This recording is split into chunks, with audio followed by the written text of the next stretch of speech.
Hello, everybody. How are you doing this fine? Whatever the day of the week it is where you are. Now, I will tell you today, the time of the recording of this video, it is Sunday, June 15th, about the middle of the day. And there was stuff filed in this case as recently as yesterday on Saturday.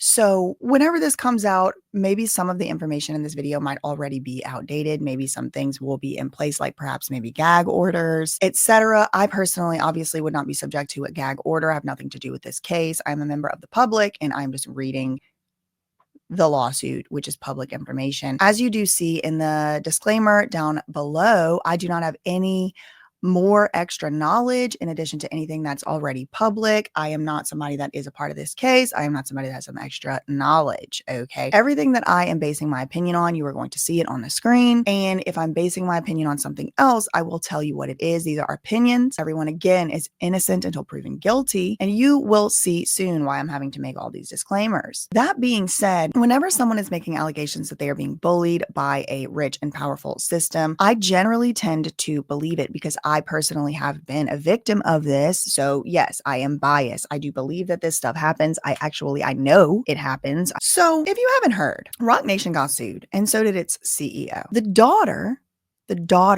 of the CEO of ROC Nation is suing the CEO. Now, you might think the CEO of ROC Nation is Jay-Z. It is not. The CEO of ROC Nation is a woman by the name of Desiree Perez. So without further ado, let's just read through the amended complaint. It was just filed on June 3rd. Today, like I said, is the 15th. I don't know when I'll get around to editing this and actually posting it, but it'll probably be, within the week. All right. So Demoree Hadley is the name of the plaintiff. Demoree. She brings the complaint against a bunch of people and she alleges the following. Okay. She is a citizen of the state of Florida. Now there's many defendants, as you can see here. We'll get into that. Now, this one right here is just the irony because this Life Skills is the same place that Bam Margera, not under a conservatorship and not under a guardianship, not under a proper Baker Act and not under a proper Marchman Act. He was held there and he says, according to Bam, an A-list celebrity, against his will. He says it was against his will. I didn't say that. He said that. I mean, I did say it, but it was repeating what he said. He said it was held there against his will. And now we have someone else saying she was held there against her will as well. Okay. So that's just webbing right there. Who are the defendants? ROC Nation, Iconic Creative, a Florida corporation, Daniel Bober, a doctor, and the chief medical officer of Odyssey Behavioral Healthcare and the medical director of Life Skills. So it's like, this is the guy who showed up. He said that he had done a medical exam on this girl and he had not. It was just false, according to her. It was just not true, according to her. Now, she does provide receipts.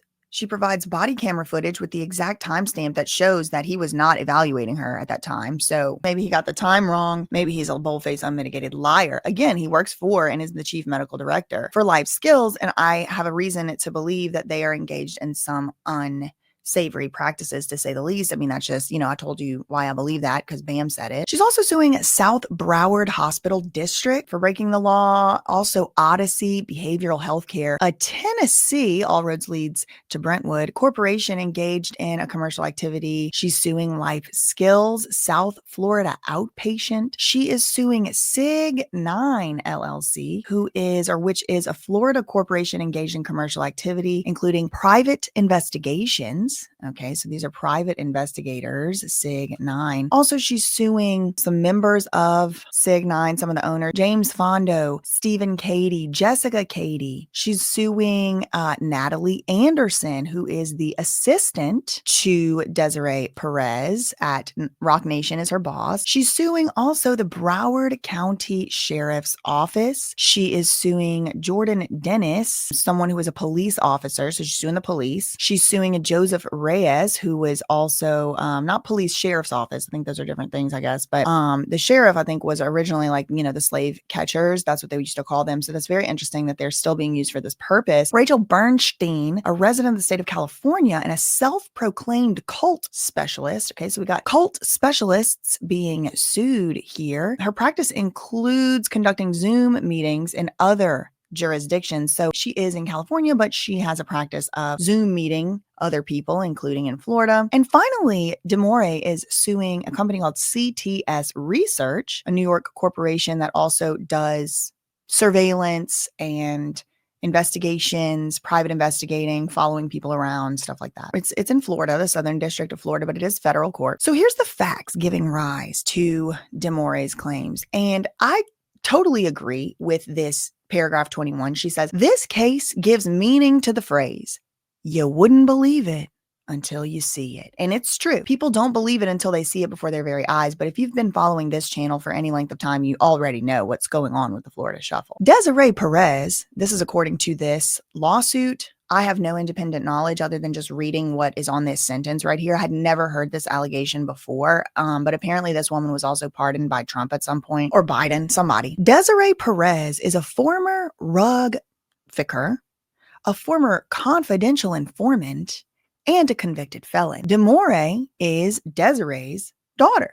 So Demoree is suing her mama, and her mama worked for ROC Nation. Javon Hadley is Demoree's husband. So they met in high school, and they've been together since they were like 14 years old. They've been together the last 15 years. So like half their life they've been together, and they finally did get married last year. The complaint will refer to them as the Hadleys. Okay, so the Hadleys are the daughter, and she's married to her husband. So the son-in-law of this ROC Nation CEO. Look at this, 27. For the past 2 years, Desiree, the ROC Nation CEO, has used her money, power, and influence to tear the Hadleys apart. She created an enterprise of individuals, again, I'm reading from a lawsuit, to effectuate her plot, and used unlawful means to have Javon, the son-in-law, falsely arrested 3 different times, and Demoree falsely detained under the Florida Baker Act and the Marchman Act. Now, we've heard about these ad nauseum on this channel. They're often weaponized and used against innocent people in order to lock them up against their will. We saw it with Bam, according to Bam. Unfortunately, as detailed below, Desiree, the mom, has a history of using illegal tactics to get her way, even if it requires her wearing rubber gloves and providing false information to authorities. And here's a picture of her wearing rubber gloves right here. In addition to being the CEO of ROC Nation, she also is a part owner of the company. Now, this came as news to me. I don't know if it's true or not, but it's based upon information and belief. Desiree partly owns this company, but who is another owner or a corporate parent of ROC Nation is Live Nation. So this is bringing it up into a larger web. ROC Nation was founded in 2008 by Jay-Z and has become one of the most influential entities in the entertainment and sports industries. True. They represent chart-topping musicians, elite athletes, and influential entertainers, including Rihanna, J. Cole, Shakira, Kevin Durant, and Shaquan Barkley. The NFL contracts ROC Nation to organize and select the Super Bowl halftime show performers. Okay, so ROC Nation, a lot of people do know this. Some people don't. The NFL doesn't pick who's going to perform at the Super Bowl. The person picking, or the entity picking, is ROC Nation. Okay, so that's who you can blame for Lil Wayne being robbed. ROC Nation also assists artists with creating their own content for concerts and movies. And as CEO, Desiree has a, quote, an army of tech staff with access to the best technology that money can buy. An army of tech staff, so a lot of people working for her, and also the best technology money can buy. She also has a team of attorneys and private investigators at her disposal. But despite her current position, her background and discreet rise to prominence was highly unusual. Unfortunately, Desiree's past and her abandonment of Demoree is the root cause of the current friction. Okay, so what is the cause of the current friction between the mother and the daughter? It is Desiree's past and her abandonment of Demoree. Sometimes I call her Demoree. If I accidentally do that, I'm so sorry. Her name is Demoree. Demoree, okay? Their relationship is unfortunate, sad, and disheartening. And even more disappointing, their relationship could have been repaired through alternative means. But Desiree, the mom, chose to employ heavy-handed tactics instead. So then the daughter, she gets into Desiree, the CEO of ROC Nation's past, allegedly, apparently criminal history, and she does include apparently some receipts. The CEO of ROC Nation has a past as a, quote, D-trafficker, confidential informant, fraudster, and fugitive. Desiree participated in federal DT activities in the 90s under her prior name. So she used to have a different name, Desiree Reynosa. Okay, that's interesting. Didn't know that. This is an excerpt, a screenshot of the warrant, or petition for the warrant. Following her federal indictment and arrest, she was originally sentenced to 30 months imprisonment. But instead of serving time in prison, she became, back in the 90s, she became a confidential informant. She provided information to federal law enforcement, causing the government to file a motion, eliminating her prison sentence. They have a little receipt right here. I don't know if this is true. I'm just reading this lawsuit. While engaged in trafficking activities of substances, Desiree gets pregnant and gives birth. November 1994. Even after Demoree's birth, Desiree continued to engage in criminal conduct. For instance, local law enforcement arrested Desiree in April 1996, so Demoree would have been 2 years old. This was for a slew of fraudulent criminal activity, including organized fraud, grand theft, several counts of uttering a forged instrument. Again, this is an arrest. This isn't a conviction. And look, she has her, this is a public federal lawsuit I'm reading right now. So when she got arrested on those state charges, she had already been sentenced to federal prison, but she was out on bond. As shown on her federal probation affidavit, Desiree fled. She became a fugitive, fled to New York while on probation. Now, 2 years more later, at this point, Demoree is 4 years old or so. The New York officials, this is 1998, arrested Desiree for grand larceny, criminal use of substance paraphernalia, and criminal possession of a pew-pew. She pled guilty, but she was only sentenced to a conditional discharge. And there is a footnote here, and it says, Demoree believes the reason that she was only sentenced to this conditional discharge is because she was already cooperating as a federal informant. And look, they have it right here. Violation of a mandatory condition. Her name was Desiree Reynoso. It was not Perez. It's no longer Reynoso. She's going by something different. By failing to refrain from violation of the law, so she broke her probation. While a fugitive, she was arrested, charged with paraphernalia, larceny, etc., etc. She was eventually sentenced to 9 months in prison for violating her federal probation. Look at this, 53, choosing a life of crime over motherhood. Desiree dumped her infant daughter, Demoree, on Demoree's maternal grandfather, Julio, and his longtime partner, Olga. So basically, Demoree ends up getting raised basically by the grandparents, the grandfather and his new wife. Growing up, Demoree referred to Julio as abuelo and Olga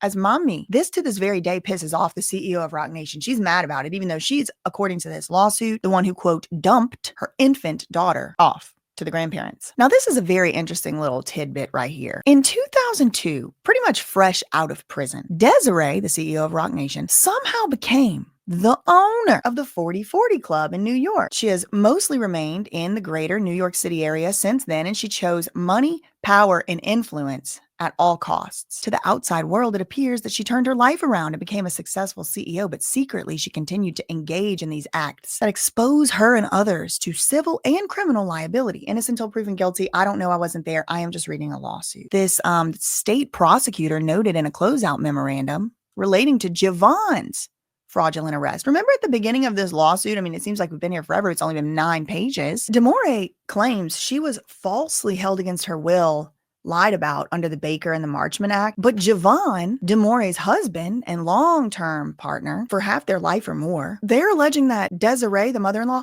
had him arrested falsely, illegally. And we do have a prosecutor.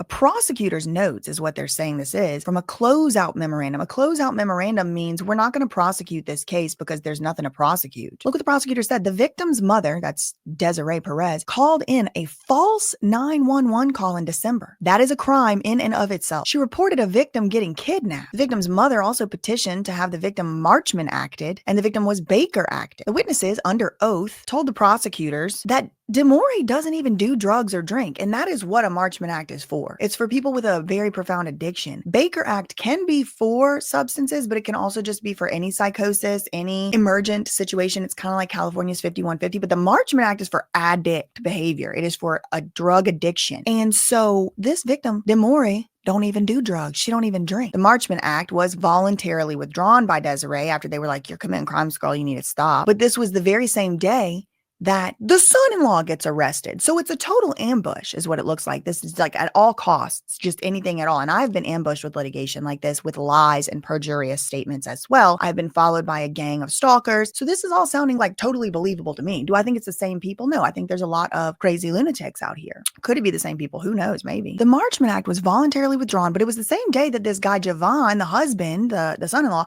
was arrested. Also, just a little bit of context here. I've seen publicly stated by Demoree that the reason that Desiree, the mom, wanted to get her Baker acted really was because she was trying to get the son-in-law in trouble. Really, they were trying to get the son-in-law in trouble. They were trying to get the son-in-law Javon in trouble. And they knew that if Demoree was able to testify, then she would not be along with this. She was going to tell the truth. She was going to say, he didn't kidnap me. What is this? This is insane. What are you talking about? It does seem to me like Desiree might need to have a brain scan, but I don't know.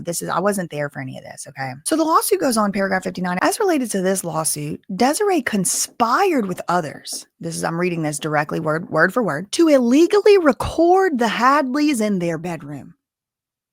Okay.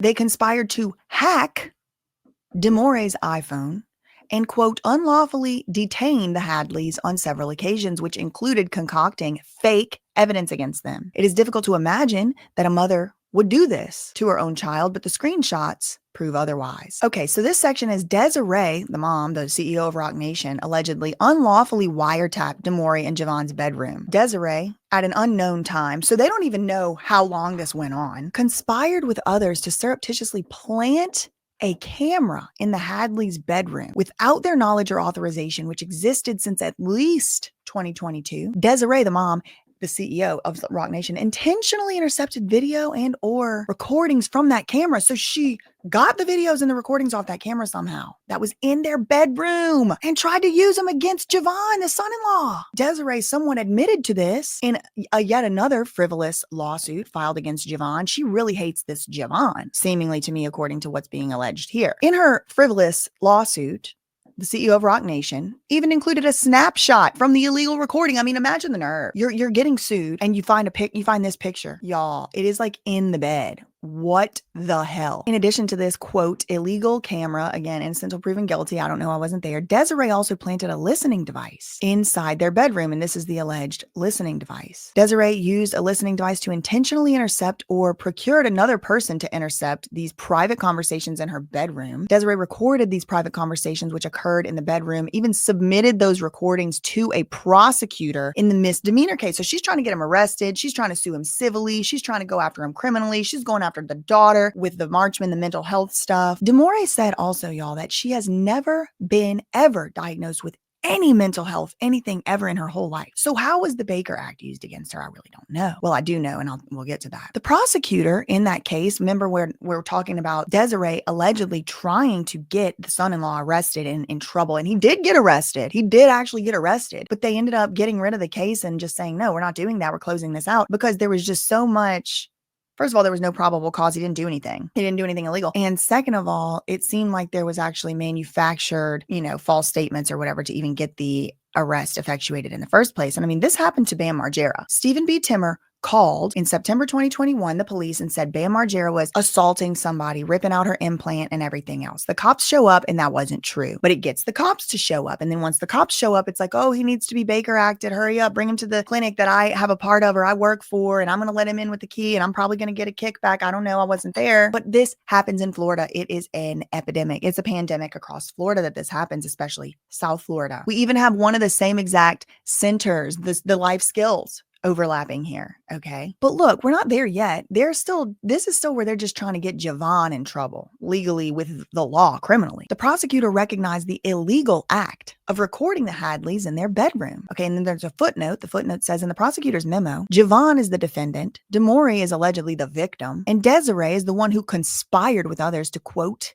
illegally record the Hadleys. Notably, although a camera has been in the Hadleys' bedroom since July 2022, Desiree still failed to produce a single video showing Javon physically assaulting Demoree. Okay, so she's saying there was a video of him assaulting her. That's not true. It doesn't exist. That's what Demoree is saying. But we get an excerpt from that closeout memo. It says the prosecutor recognized the illegal, this is a quote, the prosecutor even recognized the illegal act of recording the Hadleys in their own bedroom. Look at the excerpt right here. There is an audio recording of the September 11th, 2023 incident. This recording is an illegal recording. So this is the prosecutor said this. And even still, it's not evidence of battery. The recording captures Javon yelling at Demoree, and it sounds like Demoree might say, "Don't hurt me." Then this little excerpt goes on. In another illegal recording, Demoree confides in a friend that Javon grabbed her neck. This would not explain the redness on the cheek and is not consistent with what the witnesses saw when they walked in. However, Demoree's conversation with her friend is also part of an illegal recording, and it is hearsay and we cannot use it. The lawsuit goes on. Unbeknownst to the Hadleys, Desiree kept both recording devices in their bedroom for years, which is, quote, clearly illegal. Demoree and Javon did not discover the recording devices until after the prosecutor wrote the closeout memo in late 2024. So they just discovered this like less than 6 months ago, or about 6 months ago. It doesn't end there. It doesn't end with the listening device in the bedroom and the recording device in the bedroom. It doesn't end with calling the cops based on those things. It goes on. The lawsuit says that Desiree, this is the ROC Nation CEO, quote, illegally hacked Demoree's iCloud account. She hacked or directed highly trained technical staff at where? ROC Nation to hack Demoree's iCloud account, giving Desiree unfettered access to her daughter's digital data, including text messages, photographs, and videos. Desiree, this is the mom, knew that the daughter was in Florida at the time, that the phone would upload data and images captured in Florida to her iCloud account. Demoree did not authorize Desiree to do that. She's witnessed her mother direct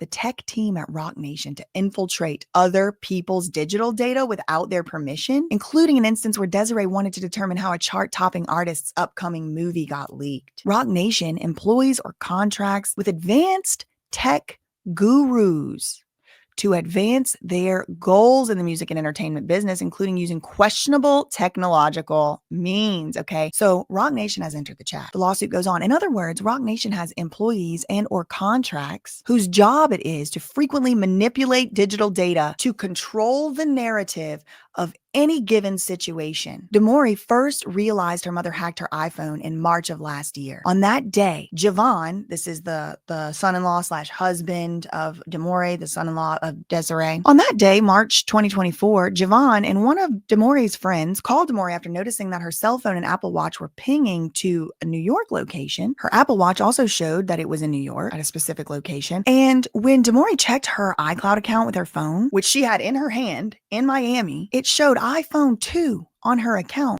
was pinging to ROC Nation headquarters. It shows it right there. The problem is that Demoree only had one iPhone device attached to an iCloud account, and it was the one she was holding in her hand at that very moment. Not surprisingly, Desiree's office is located at that exact same address. Demoree, the plaintiff in this federal case, believes the iPhone 2 device from that day that she saw in her iCloud account, which placed her location at ROC Nation, was a device cloned by her mother's team at ROC Nation to access and manipulate, not just access, y'all, manipulate the data stored in her account. Again, Demoree has personally witnessed her mother order her team to clone somebody else's iPhone for access. In Desiree's frivolous lawsuit that she had already filed against Javon, she somewhat admitted to hacking Demoree's phone. She filed screenshots of text messages between Demoree and her own husband, right? This is a husband and wife texting, and the mom is putting those texts in a lawsuit. Nobody knows how she got those texts. She filed screenshots of text messages, but she didn't adequately explain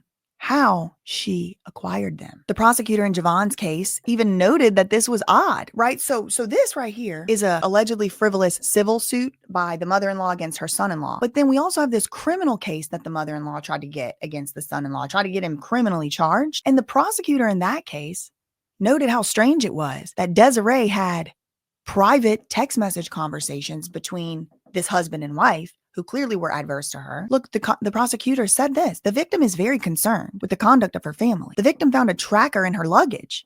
She believes she was followed to the SAO when she came in for her pre-file statement. When she came into the SAO, the state's attorney's office, an attorney for the witnesses also appeared and inquired with the receptionist as to the whereabouts of the victim. So a lawyer showed up for Desiree and was like, "Where's Demoree? I heard she was going to be here today." And it was like, Demoree saw the whole thing going on and saw it happening. She was like, this is freaky. This is all being written also by a prosecutor, allegedly, right here. Remember when they closed it out, they said, we're not going to prosecute him. This is from that closeout memo. The victim claims, this is Demoree, her family has hacked her iCloud account and accessed her private data. Her mom, that's Desiree, provided the state with Google Drives of evidence, which contained private conversations that this husband and wife had, and they dated as far back as 2017. The lawsuit goes on. Desiree and or her staff or contractors at ROC Nation use high-tech software to access and manipulate text messages, photographs, videos. She used the manipulated data from the illegal bedroom recordings, stolen iCloud data, and other means during her conspiracy to fraudulently convince people that Demoree needed to be unlawfully committed to a mental health institution and a drug rehab under Florida's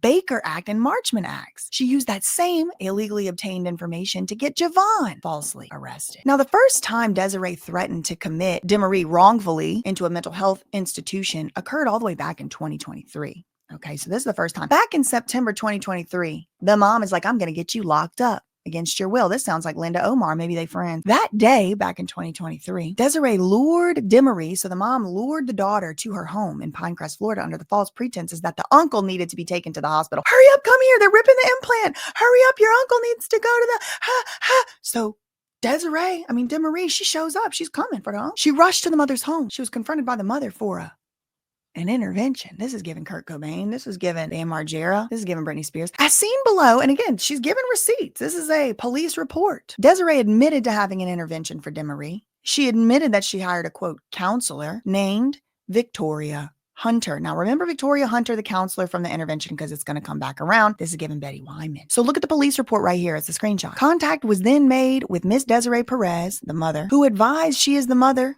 of Demoree. Miss Perez, the mom, advised that she brought a counselor over named Miss Victoria Hunter. This is the interventionist. With the family, they were going to have an intervention on Demoree. Although Desiree told officers that the mom said, oh yeah, this is a therapist. She's a therapist. Victoria Hunter's a therapist. She's doing the intervention. She has never been licensed as a therapist in Florida. This mom convinced this woman, Victoria Hunter, to lie to the police. Lie to the police, y'all. I don't know. I wasn't there. And falsely claimed she was a therapist. Demoree did not want to go to this intervention she was not interested in. She demanded to leave, which she has the right to do. However, the mom prevented her from leaving by confiscating her dog. She would not let her leave. Desperate to leave, Demoree attempted to climb over her mom's security fence. She tried to jump the fence, and this is giving Bam Margera, and people like to call him crazy. But y'all, if you were being attacked like this, if you were being targeted like this, you would try to escape too. And that's what I keep trying to tell you. There was no legal reason for her to have to be held here according to this statement of fact. Now, I have read Desiree's motion to dismiss this lawsuit, and she kind of doesn't really even address a lot of this stuff. She doesn't address the bedroom recordings. She doesn't address the iCloud hacking. I could read through it again just to make sure. I mean, it's public. Y'all can go read it. But right now we're just reading the complaint. This is the amended complaint by the daughter against her mother and others, including ROC Nation. So Demoree is now just trying to escape this intervention from her mom's house. This is September 2023. She's trying to jump the fence at her mom's house. Desiree pulled Demoree back and said, I'm going to Baker Act you. If you stay, let me block this out. If you stay with that expletive, hold on. I am going to Baker Act you. If you stay with that, and then she says a very racist word that starts with an N, I will have you committed. This is apparently what Desiree told to her own daughter all the way back in September 2023. Her statement was not some veiled threat. It later came to fruition, as explained below. Demoree called 911. She requested police assistance. But Desiree flaunted her power as the CEO of ROC Nation and claimed she had the Pinecrest police in her pocket. Then there's a footnote. As shown below, Desiree frequently used her financial resources, power, and influence to cause police officers to do what she wanted them to do. Y'all, it gets worse. So Desiree's like, the police ain't gonna do nothing to me, girl, because I'm the CEO of ROC Nation. They listen to me. They did show up, the cops did, on scene, and eventually they did force the mom to let the daughter leave. But due to her influence, the officers would not press charges against Desiree for false imprisonment. Okay, so we start to see a pattern being laid out. The same day, this is 2023, Desiree showed up to Demoree's grandfather's home, and that's where they were living. So they were living with the grandpa, and the mom shows up that same very day. She confronted the son-in-law. She said, I know everything that happens with you and Demoree. If you stay with her, you're going to get yourself unalived. So she's threatening unaliving on her son-in-law, allegedly, according to this lawsuit. Based upon Desiree's threats, the Hadleys moved out of the grandfather's home in October. So the very next month, the first day of the next month, they moved out and into a home located somewhere else. Then it doesn't end there. Desiree apparently hired investigators to, quote, stalk the Hadleys. In response to Demoree moving out, Desiree rented the house directly across the street from them, pointed a camera toward their home, hired private investigators, because remember, she had the camera inside the bedroom. She knew what was going on at all times, camera and voice recordings, and this has apparently been confirmed by prosecutors and everything. So she was so mad that she couldn't get inside and listen to what they were saying and all of that, that she hired somebody to live in the house across the street, pointed a camera toward their home, hired private investigators, many of whom were unlicensed, and that, if true, is illegal, to stalk and harass the Hadleys. The investigators who stalked the Hadleys from across the street worked for a company known as CTS Research Incorporated. They engage in commercial activities in Florida. They followed the Hadleys 24 hours a day, 7 days a week. And many times, CTS investigators followed the Hadleys at unsafe distances in their cars, causing them to fear for their safety. They hired a man by the name of Justin Gonzalez, one called Jeff Brown, one named Jose Alonso. We also have Richard Alonso, Stephen Victor, Elmer Foster. All of these people were hired allegedly to live in the home across the street from the Hadleys and surveil them. The Hadleys have photos, videos, license numbers, license tag numbers, like the license plate numbers, background reports, and private investigation credentials. They identified some of these men working for CTS. And here they are right here on what's got this nasty, dusted, crusted, busted pillow. That car belongs to R. Gonzalez. So look, here's some pictures following Demoree, taking photos and videos everywhere she went from across the street where CTS research employees lived for months. And this was all to stalk the Hadleys. This is the camera that is facing the house. This is one of the alleged gentlemen who was following them. These are the cars. This is a public lawsuit. In addition to the CTS employees that were literally living across from the Hadleys, they engaged other investigators to conduct illegal surveillance. For instance, Amaris Bastadas, a CTS employee, conducted non-stop surveillance on the Hadleys. He followed the Hadleys every day and took countless photographs and videos of them in late 2023 and in 2024. His conduct became so egregious that the Hadleys called the police. Okay, so they called the cops on this guy. He's just following them around. In March 2024, the Miami-Dade Police Department stopped him after stalking Javon. He also had stalked Demoree too, but he was stalking Javon, and so the police stopped him. He identified himself as an investigator working for CTS Research, which was captured on body camera footage.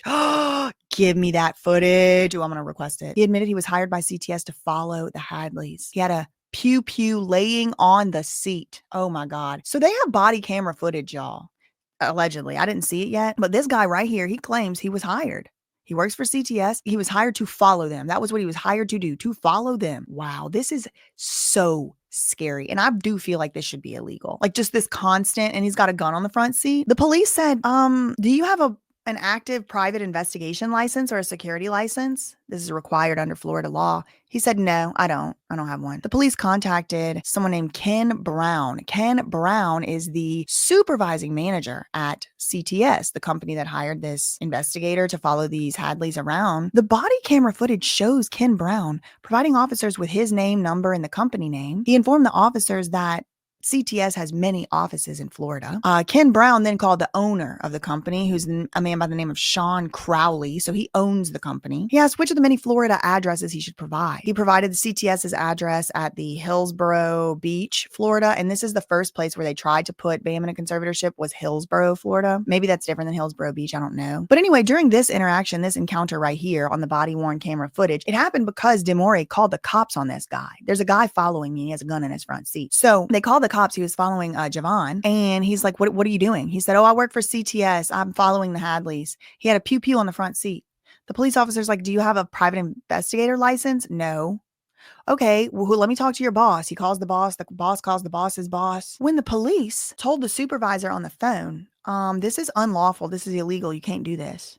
This is stalking, could be considered stalking. He informed the police that he was not sure if this guy had a license. And he was like, oh, sorry. But then Ken Brown name dropped the supervisor of CTS Research, the supervisor guy. He name drops the state attorney and fraudulently claimed that the state attorney was going to arrest Javon for H trafficking. The police did not arrest him for stalking, but they did cite him for unlawful exposure of a firearm. The Hadleys later reported him to the Florida Department of Agriculture, and they conducted an investigation. The investigation revealed that this man did not have a private investigator license or any license to conduct any surveillance per Florida statute. And look, they have the complaint right here. Look, in Miami-Dade County, respondent performed the services of a private investigator without a license. He's in violation of this statute in Florida. And so we're going to take disciplinary action on them. The Department of Agriculture fined him, and CTS got fined. Okay, this is important. So the Department of Agriculture has fined them. It goes on. Desiree, this is the CEO of ROC Nation, through CTS, hired another guy, Raymond Gonzalez, another unlicensed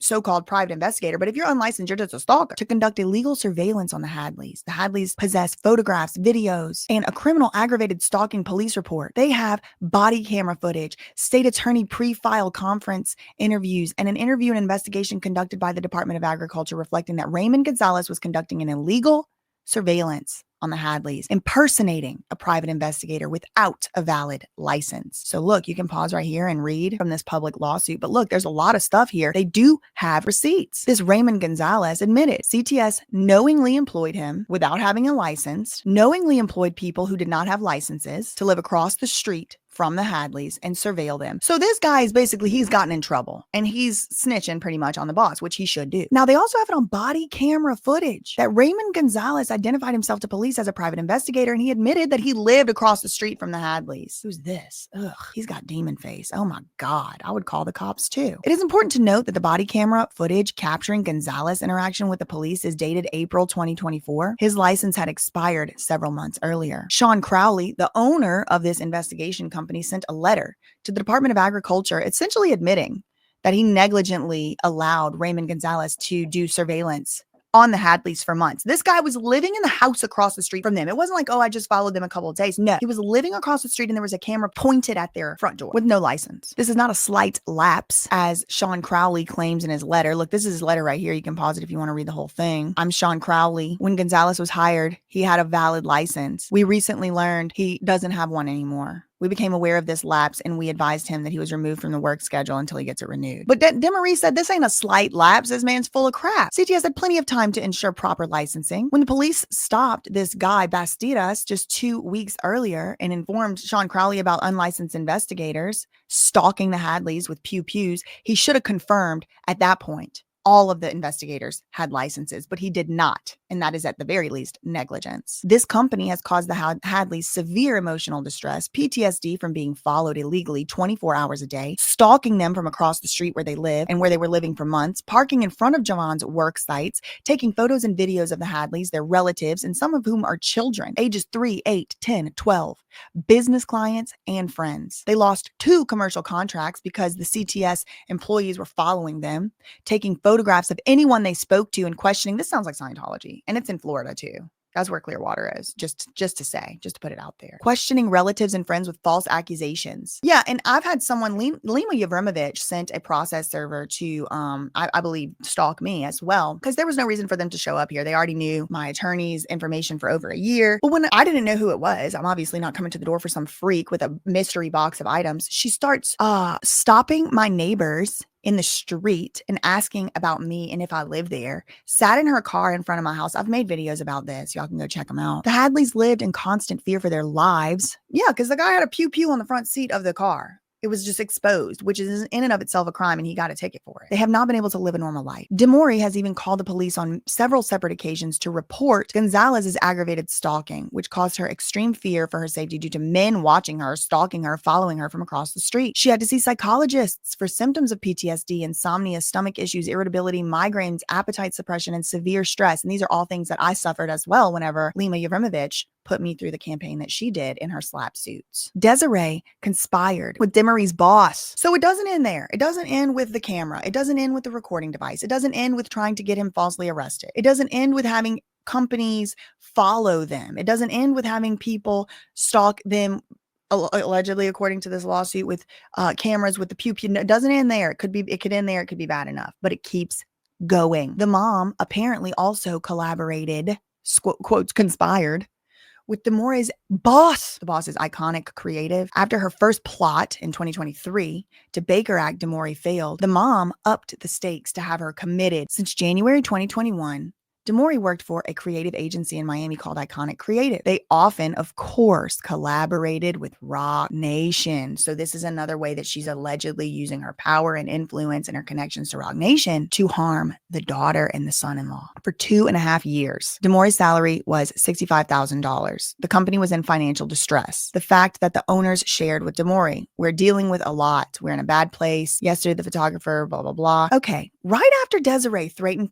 to Baker Act Demoree. Remember the first time that happened, she was trying to jump the fence, Pinecrest, all that. That was September 2023. Well, look, the very next month, October, all of a sudden out of nowhere, Demoree, even though her bosses were undergoing this financial stress and strain, all of a sudden her salary like doubles from $65,000 to $125,000. Now, what Demoree thinks was going on now is that Desiree stepped in and gave them that money, helping resolve Iconic Creative's financial problems with strings attached. Demoree found it odd because she knew the company was in a bad financial situation, but she was also happy that she was getting a pay increase. Suddenly, all of a sudden, Demoree had to start staying late for work longer hours, frequently travel. While some of the demands made sense at the time because there was a pay increase, Demoree didn't realize that there was a nefarious plot. So she's like, maybe I'm being asked to do more stuff because I just got paid, double.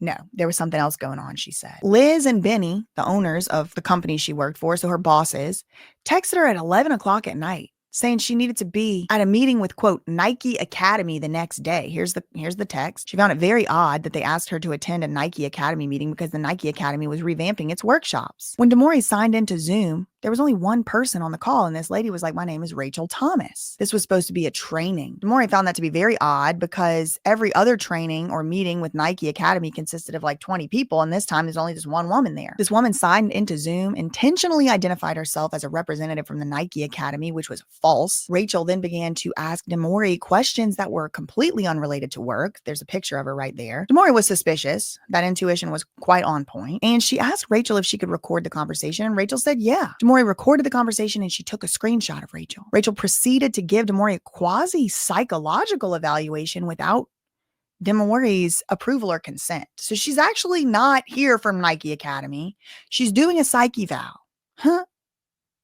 This is sneaky and sinister. The lawsuit goes on. Upon information and belief, Desiree conspired with the owners of the company that her daughter worked for, so her daughter's bosses, to have Demoree undergo a mental health evaluation with Rachel.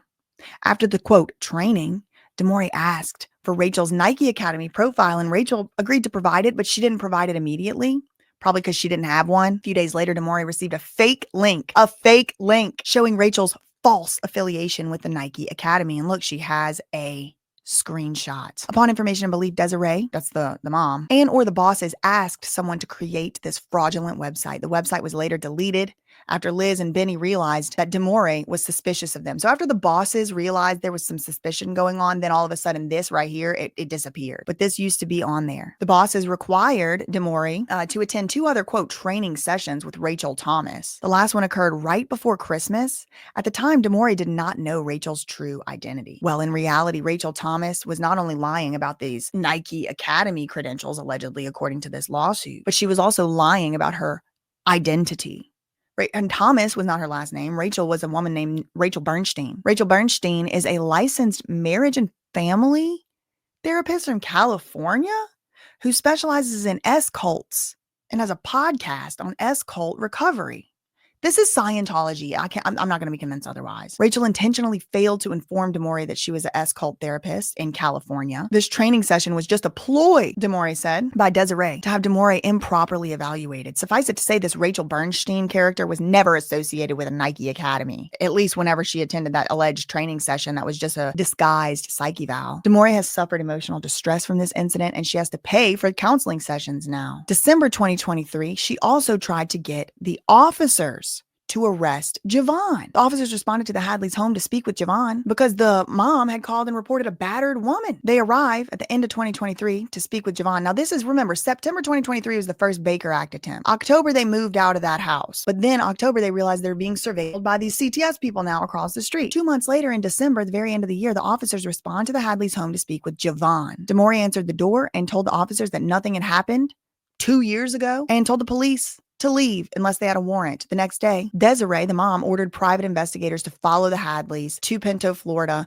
where they were enjoying the Pinto farms with their nephews. Desiree called in a fake 911 report that Javon had kidnapped his wife and was holding her hostage, and this is the kidnap situation. The state attorney's office documented Desiree's criminal act of falsely reporting a crime in their closeout memo. Remember, we read that already. A false 911 report, which is a crime that she was getting kidnapped. The mother also petitioned to have her marchment acted. When the officers arrived on the scene, they quickly realized Desiree had lied to them. However, she had already conspired with very high-ranking members of the police to falsely arrest him. So even though the police on the scene knew that nothing was wrong, they still arrested Javon, and they were having a nice little family day. Desiree had not faced any charges for that kidnapping. Approximately a week after Javon was released on bond from his fraudulent arrest in December, Demoree got fired with no explanation. Upon information and belief, Demoree thinks that her mom demanded that these people fire her. Again, Iconic Creative has a large contract with ROC Nation and its artists. The children of Iconic's owners are athletes who want to be represented by ROC Nation. In addition to firing Demoree, Iconic refused to pay her for her last weeks that she had already worked. She was told to receive payment. She had to basically sign a gag order. She said this was obviously illegal. She had to threaten legal action to get paid. Then Desiree tries to hire an attorney for Demoree, for her daughter, but really this attorney apparently was like working with her the whole time. I mean, y'all, this is like half. I've been doing this for an hour and it's only half the lawsuit. I'm on page 37 of 95. It's not even half. Finally, she gets Demoree 2024 March. After striking out with a doctor, they had called her doctor. There's this other doctor, Dr. Bober, that Desiree, the mom, actually hires. The chief of psychiatry at Memorial Regional Hospital. He's also the chief medical officer at Odyssey and the medical director of Life Skills. This Dr. Bober has tentacles everywhere. He's the chief of psychiatry at Memorial Regional Hospital. He's the chief medical officer at Odyssey Behavioral Healthcare, and he's the medical director of Life Skills. Now, Life Skills is where Bam alleges he was held against his will. Desiree and her co-conspirators' plan to Baker Act Demoree was sickening. She hired private investigators to lure Demoree to a marina in Dania Beach. One of these investigators called Demoree pretending to be a property owner who wanted to hire the landscaping company that the Hadleys own. They placed a GPS tracker on her car to follow her movements, which was later admitted to police. When she got close to the marina for the business meeting, a police officer was there. He had conspired with a sergeant from Broward County to Baker Act her. So they're like, okay, come over here for the landscape. We want to meet with you at the marina. We want to do a little consultation for your landscaping company. She shows up, she's ambushed. Dr. Bober was waiting at the meeting spot. He was going to Baker Act her. Now, it's important to note that this man said he is going to Baker Act her, even before he ever met her. Yeah, we got a doctor that's going to Baker Act her. It's like, wait, you can't Baker Act someone unless you do an evaluation. He was already prepared to do it. He had no factual basis to initiate a Baker Act because he had never evaluated Demoree beforehand. At that point, he had never even seen her in person. But since Desiree, the mom, hired, conspired, and likely paid this doctor and the members of the investigation team to commit Demoree under a Baker Act statute, they were going to do exactly that, no matter the circumstances. This investigator insinuated to the officers that their sergeant directed them to stand by and assure that Demoree went with the SIG 9 investigator. So this is important too, y'all. She did not go with the cops. She went with some random people in an unmarked truck. When she arrived at the marina finally, everyone confronted her. While leaning against a police car, this Stephen Cady investigator told the doctor that the police were present there to make sure that she did not leave. Remember when I told y'all sheriff's office was the slave catchers back in the day? And it's interesting to see how they're being used today. Look, he's smiling. He's thinking about that money he's about to get, I think. This doctor and this investigator told Demoree that they just wanted to evaluate her. She said that she had been seeing a doctor already, Dr. for grief counseling, and call my doctor that I already see every day who actually knows me. She asked the doctor whether she was being detained, and they said, yeah, you are. This is scary. They were part of a mobile crisis unit, which doesn't even exist. She repeatedly told the police she never met this doctor in her life. He was not her doctor. Her mother conspired with this doctor to falsely Baker Act her. She asked the officers to speak with her real doctor. They refused. The officers directed her to Dr. Bober. She tried to rationalize with the officers, saying, he's not my doctor. And you guys are saying you're going to detain me? By that time, Demoree did get her real doctor on the phone, Dr. The officer directed Demoree to have the doctor speak with the other doctor. So get your doctor on the phone to talk to this doctor on the scene. Dr. Bober, the one hired by the mom, said, what is the doctor's name? Showing that he literally never even spoke to him before and knew nothing about this doctor or knew nothing about Demoree's mental health status. And it is important to pause and note that although the intake report lists Desiree as the primary source to initiate the Baker Act, Demoree hasn't spoken to Desiree since December 2023. So how is it 4 months later, she's trying to Baker Act me? She hadn't even spoke to me. I don't see her. I don't talk to her. Accordingly, the doctor had no right to initiate an involuntary examination under Florida's Baker Act. Any information that these family members supposedly provided to the doctor was stale and old and false. To be clear, as shown in the body-worn camera footage, Demoree did not exhibit any characteristics to justify an involuntary civil commitment. She did not show signs of psychosis. She did not threaten to harm herself. She did not threaten to harm anyone else. Simply put, no objective fact existed to Baker Act her. She repeatedly asked to leave, but the officers would not allow her to and said, "You're getting Baker Act." The officers were speaking with the investigators. They were all fraternizing and all like, "Let the chief know, would you?" The officers refused to do that and said that's not how it works. Oh, Demoree was like, "Can you just call your supervisor?" And they're like, "That's not how this works."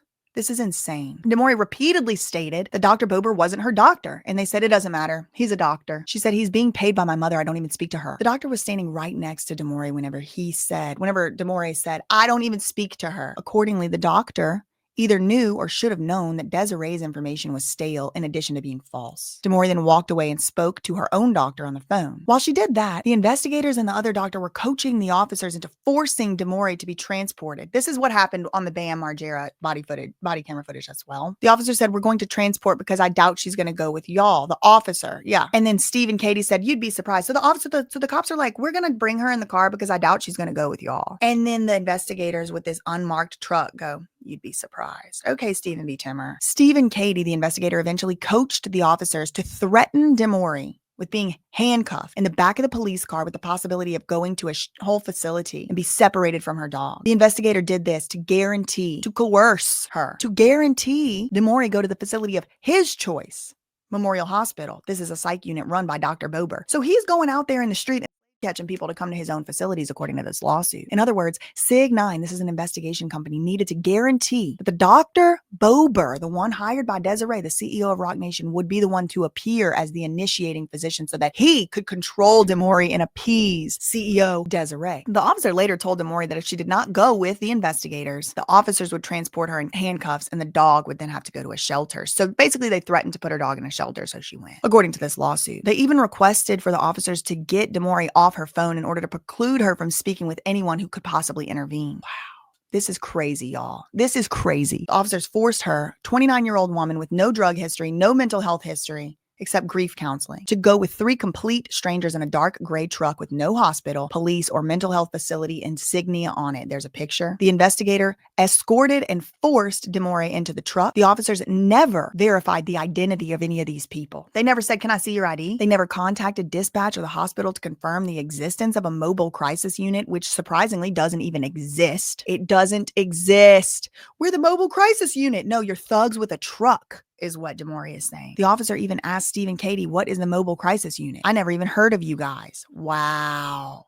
The officer asked, "What is a mobile? What are you talking about? I never heard of you." He said, "The chief knows what's going on. The sheriff knows what's going on." And this shows, according to Demoree, that this was already pre-done and set up. What nobody could do. It was happening. The chief and the sheriff know. Unfortunately, the officers just took the word of 3 fraudsters in a gray pickup truck and a rogue director retained by Desiree. They told the officers that Demoree was under control of Javon and claimed to have videos and additional information about Javon. They conspired. The body-worn camera footage is disgusting and difficult to watch.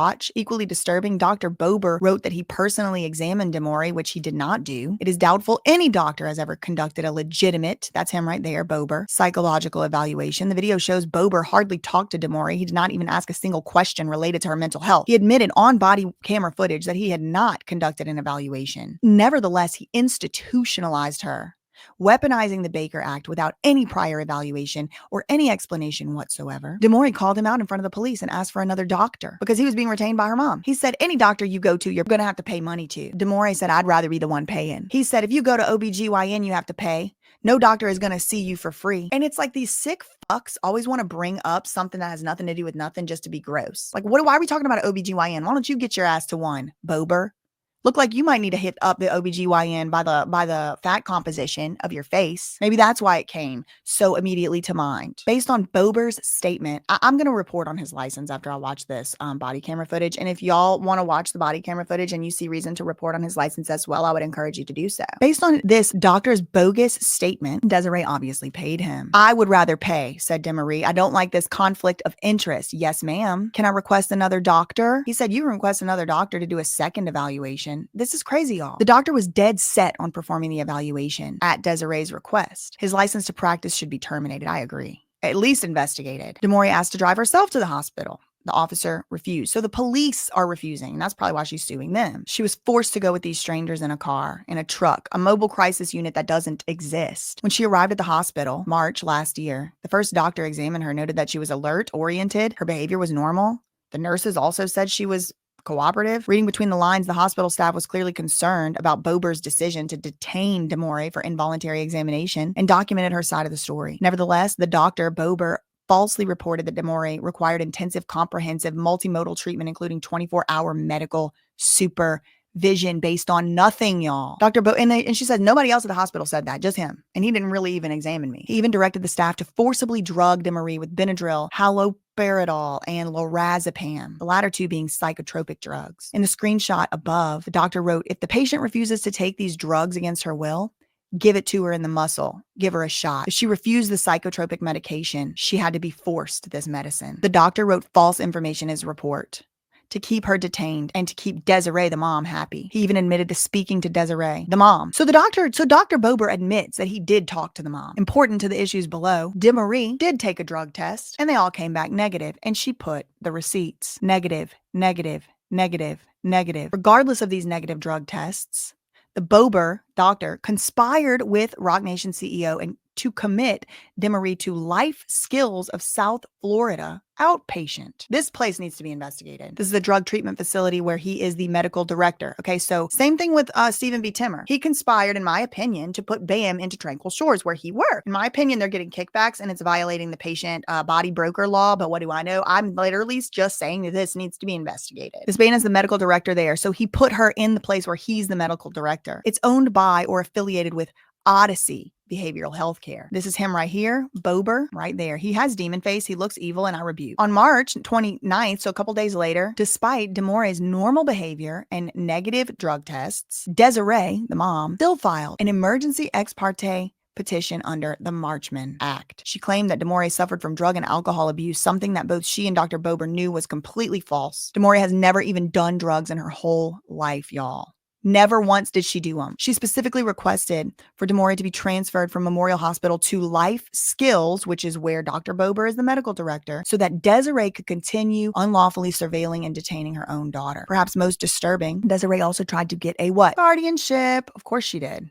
Where's the bingo card? Claiming that her 30-year-old, highly educated daughter, who never even touched an illegal drug in her whole life, was incapacitated. Look, there's the receipts right there. Desiree blatantly lied in her guardianship petition. This is according to this lawsuit. I do not know, I was not there. Claiming Demoree was asking friends and family to give her prescription pills, but these friends and family were like her boss that fired her and somebody that works at like Roc Nation. She's transferred to Life Skills. She repeatedly was asked to be examined by someone other than Dr. Bober. This is like women in an asylum type of status. Unbiased professionals nevertheless began to realize that Demoree did not belong there. The staff wrote that she was not delusional. Her speech was normal. There was no hallucinations and her thought process was intact. She was always positive. Nevertheless, Life Skills required her to undergo treatment for an addiction she never had. She begged to take a hair follicle test. Eventually, a worker at Life Skills acquiesced, and not surprisingly, Demoree's hair follicle test, which detects drug use up to 90 days prior, showed no drugs had been in her system for 90 days. On the hair follicle, look, negative, negative, negative, negative, negative, negative, negative, negative, negative, negative, negative, negative, negative, negative. All screen methods are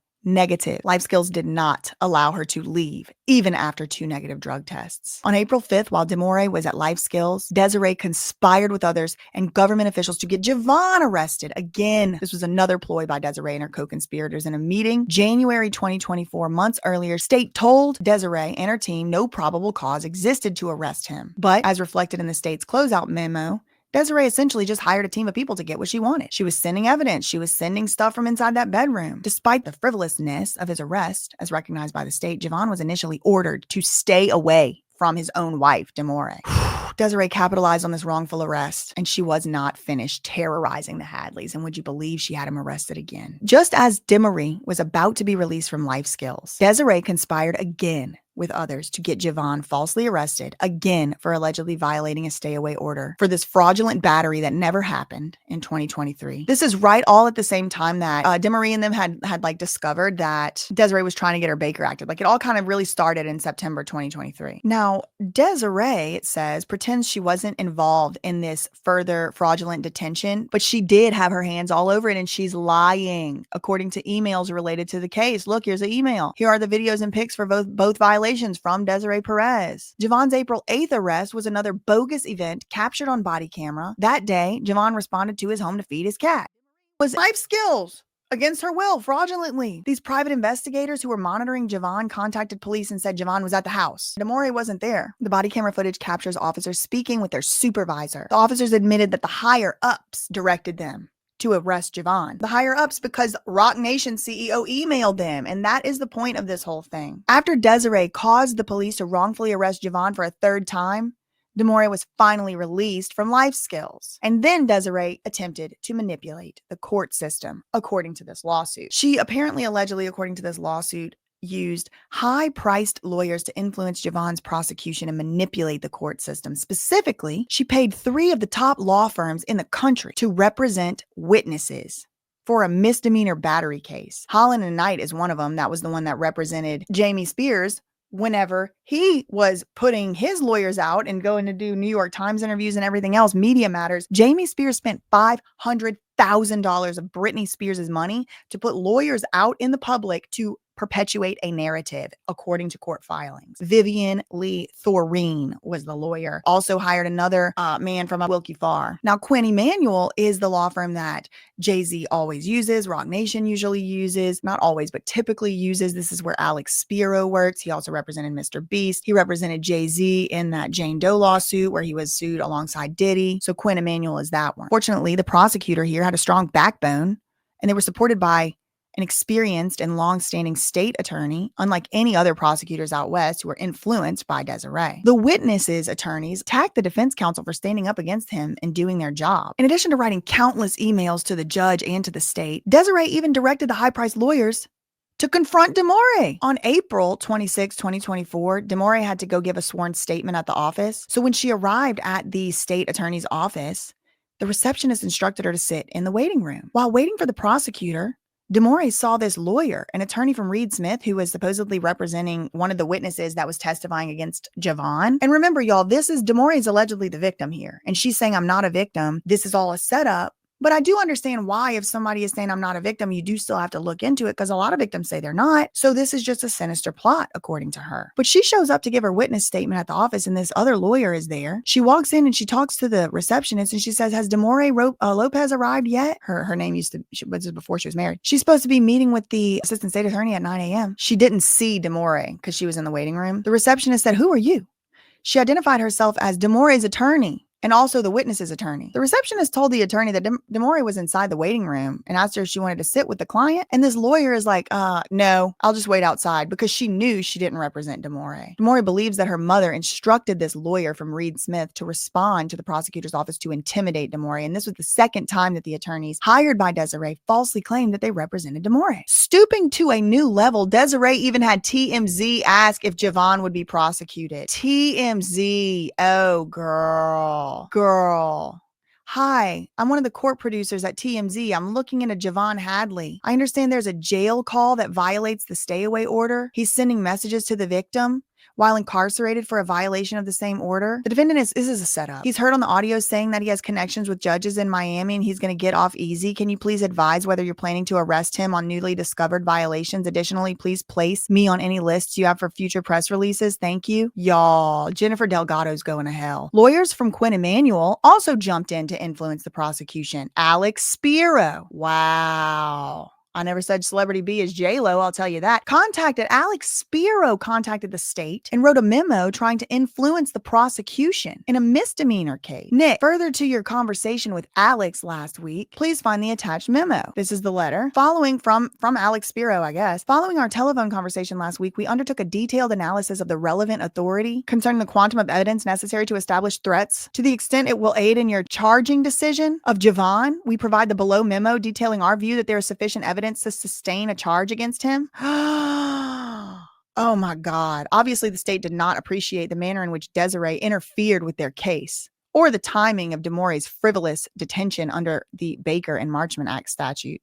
So here's like an internal email, I guess they have now made public, from the Assistant State Attorney's Office. He said the letter attached referred to contents of jail calls. Notably, it is unclear who suggested the contents of these jail calls to TMZ or to the private attorneys of the victims, mother, aunt, employees. The assistant attorney said, as far as I'm aware, no one in this unit has ever provided these sensitive materials. This case continues to be monitored. Look, it says the victim lawyer attempted to send me an email thanking me for giving her this information, except I didn't do that. So this lawyer from Reed Smith, the one that showed up and said, "Where's Demoree? I'm here. I'm her lawyer. I was hired by her mother. Where is she? Oh, she's in the waiting room." And then she never goes and talks to her. That lawyer sends an email. "Thank you so much for providing me with jail call information, blah, blah, blah.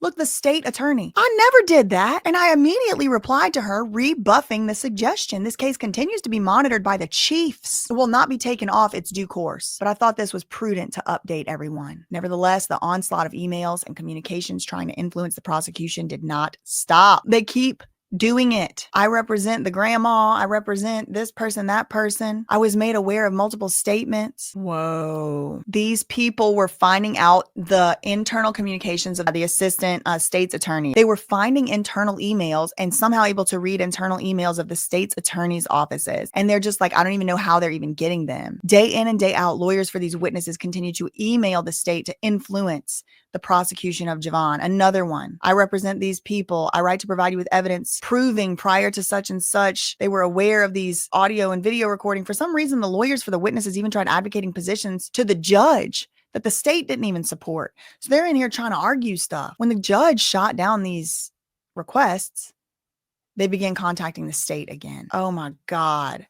This is insane. Holland and Knight jumps in. Let me find out, is Vivian Lee Thoreen? No, Wilfredo Ferrer. "It's come to our attention that the attached letter and links to jail calls were provided to the court yesterday afternoon by counsel for the witnesses." No one knows how they got these jail calls, by the way. The letter explains that the jail calls reveal Hadley and his mom talking about attempts to influence the outcome of the case through corruption. Despite hiring the best lawyers money can buy, Desiree was unable to coerce the state to prosecute Javon, and eventually the prosecutor dropped all charges against him, but memorialized Desiree and her team's inappropriate actions in a scathing 11-page closeout memorandum. Now, I'll have y'all know, today, as we sit here today on Sunday, June 15th, that scathing closeout memorandum is at major issue in the case. And Rock Nation and Desiree and everybody else is trying to get it to where she stops talking about this closeout memorandum publicly. They don't want people to know in the public what we're doing, which is why I'm spending 2 hours on a Sunday to tell y'all this video and to tell y'all this information. Now, I don't know if it's true or not. I wasn't there, but it appears that there's a lot of evidence.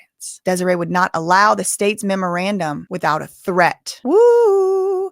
Remember, they did not like it. Remember, I just told you she didn't like it. They don't like this memorandum because it paints out what she did. Look, it's described as scathing. Desiree would not allow the state's memorandum to stand without making a threat. "Hello, I write to offer proposed corrections to the closing memorandum. These corrections are critical in order to correct the record in this matter, as the current version of the memo is inaccurate, false, and libelous." When their 10-page memo full of corrections went unanswered, Desiree's team wrote a follow-up email threatening to take a next step. So she's threatening now not just Demoree and not just Javon, but now allegedly is threatening the state's attorney's office. "I write to bring additional information to your attention. First, in connection with the blank assessment, Demoree was interviewed and assessed by 2 clinicians, primary therapist and a family therapist, both of whom offered diagnoses. Further, a treating physician concurred with the diagnoses. Thus, the suggestion that she was wrongfully diagnosed is not true." In the defendant, that's Javon's, confession to detectives, Javon admitted that he was fully aware that there was a camera right outside of his bedroom. Indeed, he said, "I know the camera outside the door. It was like security cameras outside the back door." Yeah, but he wasn't saying he knew there was one inside his bedroom, stupid. Eventually, Desiree had to accept the fact that her influence and her team of lawyers couldn't improperly influence the state's attorney's office. And then on top of all of that, she filed a frivolous lawsuit. In that case, and that was against Javon. In that case, Demoree's mom and stepfather, which is Desiree's husband, surprised her with a new car, and now they're saying she stole the car. And so then they get into each of the things that they're suing for. I mean, it's RICO, it's civil conspiracy under Florida law, Desiree Perez, Rock Nation, Natalie Anderson, who is the assistant, civil conspiracy with Desiree Perez, the investigation company SIG-9, Daniel Bober, the doctor who needs to, in my opinion, be investigated, the other investigators, Fourth Amendment violation for wrongful, unlawful detention. This is the Baker Act, Fourth Amendment violation, unlawful detention of Demoree, as well as Fourth Amendment violation by these other people. So she's suing. Fourth Amendment, false imprisonment, false arrest, all these people. Broward County Sheriff. I mean, y'all, this is so egregious. The thing that I keep thinking about over and over again in my mind is the fact that she claims she's never even touched an illegal drug. She doesn't even drink. But even if we don't take her word for it, We just saw those hair follicle test results. She did not have any substances in her system. And even after that test came back negative, she was not released. All the while she was being held, her husband was being ambushed. He went back to his house to get something, but she was in life skills. So as soon as he goes back to his house to get something, the people across the street call the cops. He's here, he's violating the order. Egregious.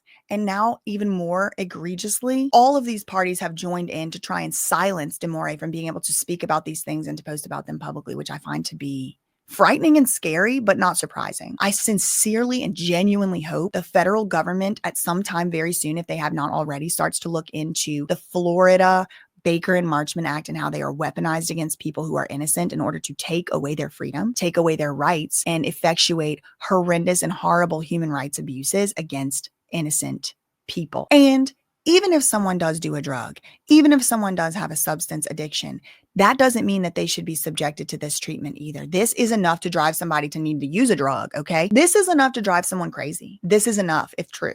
Now, like I said, everyone is innocent until proven guilty. I did not obviously read the entire lawsuit because it would have we've already been here an hour. But this is a public document. These are public records. People are innocent until proven guilty. I wanted to cover this today for y'all. I have been promising to do so. So there's that. That's all I really had for this one. In the meantime, facts ain't defamation, and neither is reading a public lawsuit, girl. Take it up with Jesus. Don't take it up with me. Love you, Minnie. Bye.